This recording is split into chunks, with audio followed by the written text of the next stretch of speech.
అక్రమ మార్గాల్లో విదేశాలకు వెళ్లొద్దు, సమస్యల్లో చిక్కుకోవద్దు. అవి సమస్యలు మాత్రమే కాదు, సుడిగుండాలు. ఏదోలా వెళ్ళాలి అనుకుంటే వెళ్ళొచ్చేమో కానీ తిరిగి రావడం మాత్రం కష్టం. అక్రమ మార్గాల్లో అమెరికాకు వెళ్లి ట్రంప్ ఇచ్చిన షాక్తో తిరిగొచ్చిన వారు చెబుతున్న మాటలివి. ట్రంప్ నిర్ణయం సరైనదా కాదా అనేది కాసేపు పక్కన పెడితే అమెరికా ప్రభుత్వం అక్రమంగా ప్రవేశించిన వారిని వారి సొంత దేశాలకు ప్రత్యేక విమానాల్లో తరలిస్తోంది.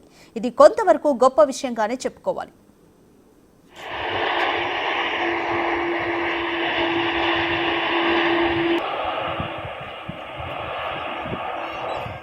కానీ అక్రమ మార్గాల్లో విదేశాలకు వెళ్లిన వారి పరిస్థితి ఎంత దారుణంగా ఉంటుందో కొంతమంది చెబుతున్న మాటలు వింటే నరకం అనే మాటకు అర్థం తెలుస్తోంది.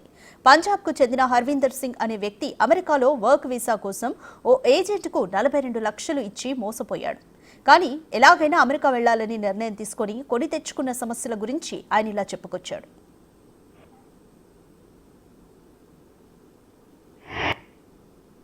నా పేరు హర్వీందర్ సింగ్, నాది పంజాబ్.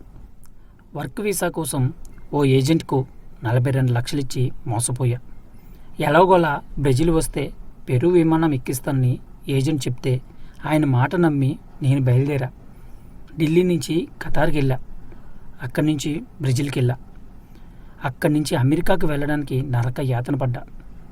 బ్రెజిల్ వెళ్ళిన తర్వాత విమానం ఎక్కిస్తామని చెప్పారు, కానీ అలాంటిదేం లేదు. ఓ ట్యాక్సీలో కొలంబియాకు, అక్కడి నుంచి పనామాకు తీసుకెళ్లారు. అక్కడ ఒక నౌక ఎక్కిస్తామన్నారు, కానీ అక్కడ ఎలాంటి ఏర్పాట్లు లేవు.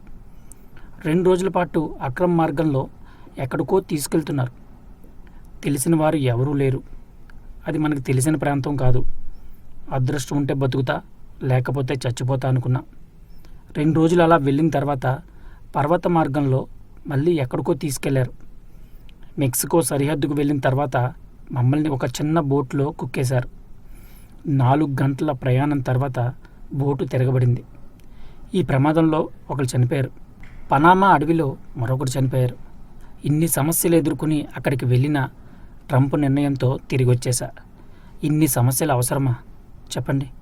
అనుభవంతో చెప్తున్నా, ఎవరూ అక్రమంగా విదేశాలకు వెళ్ళే ప్రయత్నం చేయొద్దు.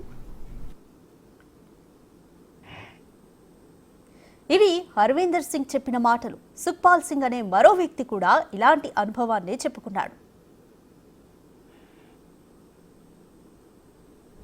అమెరికా వెళ్ళడానికి 15 గంటల సముద్రంలో ప్రయాణం చేశా.